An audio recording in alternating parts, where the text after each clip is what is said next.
பேச்சுவார்த்தைன்னு ஒரு கவிதை இருக்கு.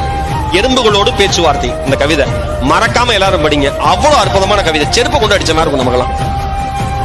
கவிஞர் எறும்பு கிட்ட பேசுவார்.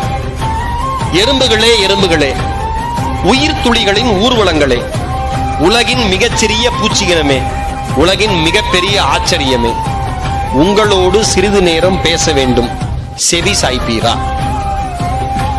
எறும்பிட்ட பேசணும்னு கேட்கிறார். அதுக்கு எறும்பு பதில் சொல்லுது,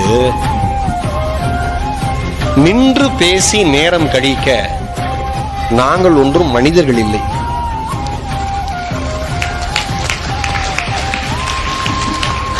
நின்று பேசி நேரம் கழிக்க நாங்கள் ஒன்றும் மனிதர்கள் இல்லை. எது பேசுவதாக இருந்தாலும் எம்மோடு ஊர்ந்து வாருங்கள், பேசி செல்லலாம்.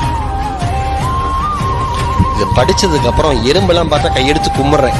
இந்த எறும்பு சாக்கு விசிச்சு போடுறதே இல்லை. ஐயோ நீ போப்பா,